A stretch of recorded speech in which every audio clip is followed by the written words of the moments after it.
কিয়ামতের দিন সকালে উঠাবে ফেরেশতা, ফজরের পরে সুবে সাদেকের সময় পড় মারবে আর উঠাবে আর বলবে কুমিয়া বলি আল্লাহ, আল্লাহর ওলি উঠ। উঠেই ফেরেশতার উপর রাগ হয়ে যাবে, কাঁচা ঘুমের থেকে কেন উঠাইলা? ফেরেশতা রাগ হবে না, ফেরেশতা হাসবে আর বলবে 30,000 বছর কমসে কম ঘুমাইছো, এখনো কাঁচা, এটা পাকবে কখন? তখন জ্ঞান ফিরে আসবে, বলবে কেন উঠাইছো? কিয়ামত হয়ে গেছে, কোথায় যাব আমরা? বলবে তাহতা আরশির রহমান, যা সিধা আরশের নিচে। লাগবে খিদা, ভাববে নাস্তার কথা, ফেরেশতারা কানে কানে বলে দিবে ফুতুরুকুম ইয়াবরু তাহতা আরশির রহমান, তোমাদের নাস্তা আল্লাহর আরশের নিচে ঠান্ডা হইতেছে, জলদি চলো।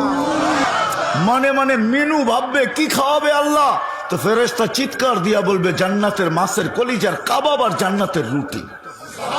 ওইখানে পচবে, আমনা সামনা বসবে, মহিলা আলাদা পুরুষ আলাদা, আমনা সামনা বসবে, আমল নামা উঠতে উঠতে ডাইন হাতে চলে আসবে, আম্মা মান উতিয়া কিতাবাহু বিয়ামিনি, ডাইন হাতে চলে আসবে, আসতে দেরি